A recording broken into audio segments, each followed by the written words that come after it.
Hello students. तो last class में हमने relative lowering in vapour pressure देखा था। आज हम अपना सेकंड क्वालिटेटिव प्रॉपर्टी देखेंगे जिसे हम बोलते हैं एलिवेशन इन बॉइलिंग पॉइंट। होता क्या है, पहले तो अपने को समझना है कि बॉइलिंग पॉइंट क्या होता है। तो बॉइलिंग पॉइंट क्या होता है, जैसे आपका कोई लिक्विड है, जैसे मैं वाटर का केस लूँ तो वाटर अगर लिक्विड फॉर्म में और उसे अगर हमने गर्म किया और वो अपने वेपर फॉर्म के साथ क्या होता है, एक अगर डायनेमिक इक्विलिब्रियम बनाता है, तो जिस टेम्परेचर पे वो बनाएगा इसी टेम्परेचर को हम बोलते हैं बॉइलिंग पॉइंट टेम्परेचर बोलते हैं। अभी वेपर प्रेशर के टर्म में अगर हम बॉइलिंग पॉइंट बोले कि एक्चुअली बॉइलिंग पॉइंट क्या है वेपर प्रेशर के टर्म में, तो the temperature at which the vapour pressure of the liquid is equal to the atmospheric pressure is called boiling point। अब हम ये जानते हैं, जैसे हमने क्या किया है, देखिए ये हमने दो बीकर लिया, ये हमने दो बीकर लिया, इसमें आपका क्या है, सॉल्वेंट है जो कि प्योर फॉर्म है, प्योर सॉल्वेंट है ना, प्योर सॉल्वेंट है। और इसमें हमने क्या लिया है, सॉल्यूशन। उसी सॉल्वेंट का हमने क्या लिया है, एक सॉल्यूशन लिया है जो कि सॉल्वेंट प्लस सॉल्यूट, और ये आपको बनाया है सॉल्यूशन। अब देखिए इसका जो वेपर प्रेशर डेवलप होगा वो वेपर प्रेशर पी स्टैंडर्ड होगा, और इसका जो वेपर प्रेशर डेवलप होगा वो पी होगा। अब हम जानते हैं राउल्ट लॉ के हिसाब से कि P standard is greater than P.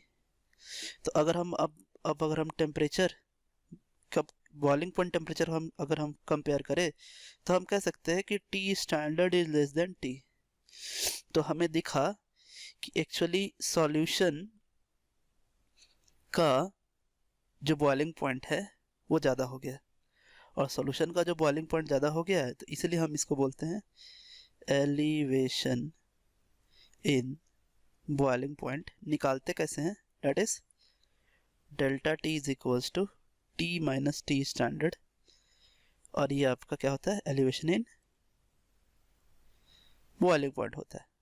अब देखिए तरीका क्या है अपने को ये फॉर्मुलेशन करने का कि आखिर हम एलिवेशन इन बॉइलिंग पॉइंट निकाले कैसे। तो हम जानते हैं कि delta P by P is equals to number of moles of solute upon number of moles of solvent. ठीक है। अब अगर हम कहें कि ये अगर इसको प्रोपोर्शनलिटी साइन लें हम, जैसे हमने क्या किया कि हम सिर्फ डेल्टा पी देख रहे हैं, ये तो पी स्टैंडर्ड है, तो पी स्टैंडर्ड एक कांस्टेंट है, तो हमने उस कांस्टेंट को हटाया और कहा कि ठीक है ये डायरेक्टली प्रोपोर्शनल है आपके number of moles of solute के और number of moles of solvent के। ठीक है। अब हम जानते हैं कि change in vapour pressure is directly proportional to change in boiling point, that is elevation in boiling point. तो ये हमें यहाँ से मिला ऐसा, जब हमने ये दोनों को कंबाइन किया तो, है ना। कंबाइन करने के बाद अब हम कह सकते हैं कि change in boiling point is related to क्या, number of moles of solute upon number of moles of solvent. अब बात ऐसा है कि अगर हमने सॉल्वेंट सेम लिया है, सॉल्वेंट हम चेंज नहीं कर रहे हैं, तो हम क्या लिख सकते हैं, delta T is directly proportional to number of moles of solute upon mass of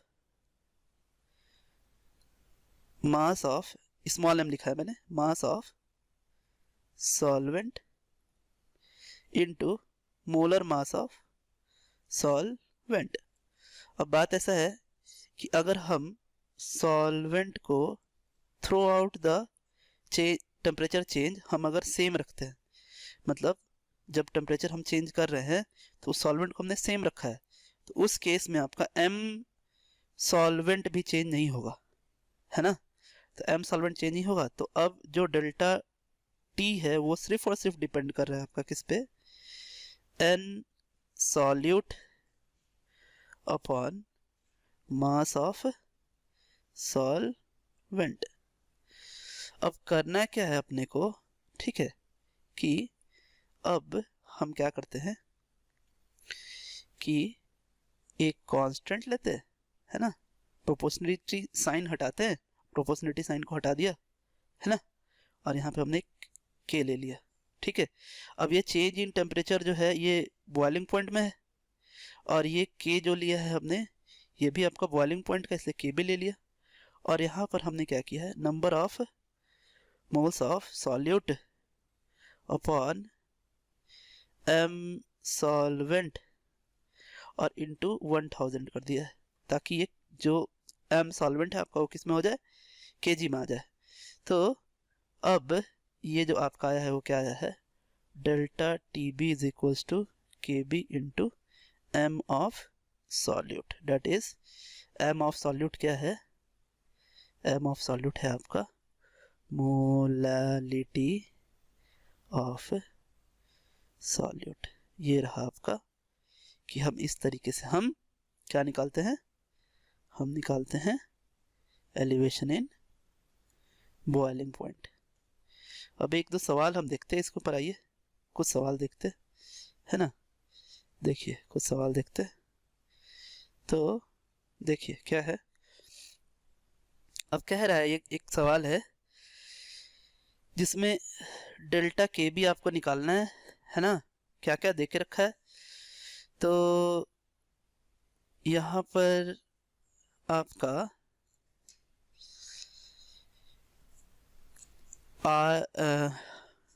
water का मतलब बॉइलिंग पॉइंट दे के रखा है, वो है आपका T B is equal to 100 degree centigrade, और डेल्टा एच वेपोराइजेशन भी देख रखा है जो कि है आपका 4066.9.2 जूल पर मोल है ये, है ना। अब करना क्या है, एक फार्मूला आप याद रखो, डेल्टा के बी का एक और फार्मूला होता है। डेल्टा के बी एक्चुअली ये किसी भी सॉल्वेंट का एक कांस्टेंट होता है। अभी चूंकि हमें वाटर के लिए निकालना है, वाटर का बॉइलिंग पॉइंट दिया हुआ है, ये वाटर के लिए हमको निकालना है, तो एक फार्मूला आप याद रखें, ये फार्मूला आपको हमेशा काम आएगा। जेई मेन पे इस बहुत सारे सवाल भी आए हैं, that is K B is equal to R T B square M by delta H vaporization, that is R, यहाँ यूजुअल मीनिंग्स क्या क्या है, R is equals to gas constant, इसका वैल्यू हम ले सकते हैं 8.314 joule kelvin inverse mole inverse, और टी बी आपको तो पता ही है क्या है, बॉइलिंग पॉइंट है ना। एम जो है वो आपका मोलर मास ऑफ सॉल्वेंट, ठीक है, और डेल्टा एच जो है, delta H vaporization, that is आपका है enthalpy of vaporization, enthalpy of vaporization है ये, है ना।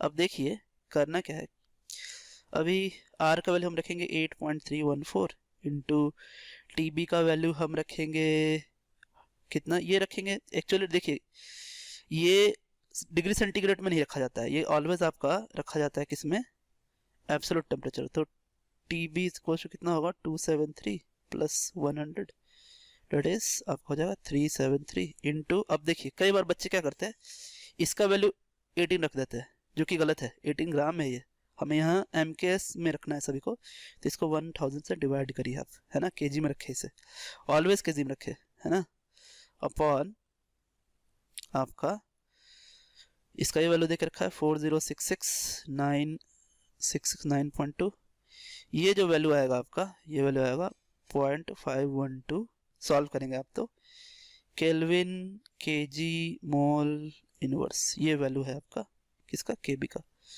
तो ये जो फार्मूला आपका आया है, ये फार्मूला आप हमेशा ध्यान रखें, ये बहुत ही इंपॉर्टेंट फार्मूला है आपका, ठीक है। ये बहुत ही इंपॉर्टेंट फार्मूला है, इस पे आपके सवाल आते हैं। एक सवाल और बनाते हैं, आइए। यह सवाल क्या है, कुछ सवाल और देखते हैं। देखिए सवाल क्या है, सवाल कह रहा है कि इबुलोस्कोपिक कांस्टेंट, इबुलोस्कोपिक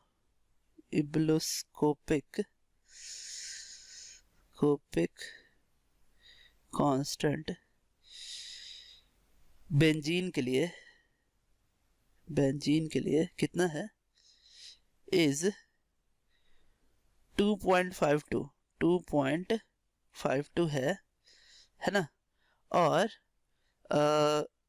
जो डेल्टा टीबी दे के रखा है, वो डेल्टा टीबी है आपका 0.125 है ना डिग्री सेल्सियस। अब आपका कह रहा है कि मोलालिटी निकालना है आपको सॉल्यूशन का। तो देखिए हम जानते हैं, क्या जानते हैं कि delta TB is equals to K B into M. अब m निकालने के लिए कह रहा है, तो m is equals to delta T B by K B. अब एक खास बात मैं आपको बताता हूँ, देखिए यहाँ डिग्री सेंटीग्रेड में रखा है, लेकिन ये चेंज इन टेम्परेचर है, चेंज इन है। तो चेंज इन में क्या होता है, केल्विन स्केल और डिग्री सेंटीग्रेड स्केल के बीच का जो डिफरेंस है वो सेम होता है। तो जो सेम होता है, इसलिए इसको हम इतना भी लिख सकते हैं या इतना भी हम लिख सकते हैं, कोई दिक्कत नहीं है, ये चेंज इन टेम्परेचर है। तो अब हम इसका वैल्यूज यहाँ पुट करेंगे, तो ये आपका आ जाएगा 0.125 अपॉन के बी का वैल्यू 2.52 और ये आ गया आपका 0.05 m। तो आज के लिए इतना ही students, thanks, have a nice day.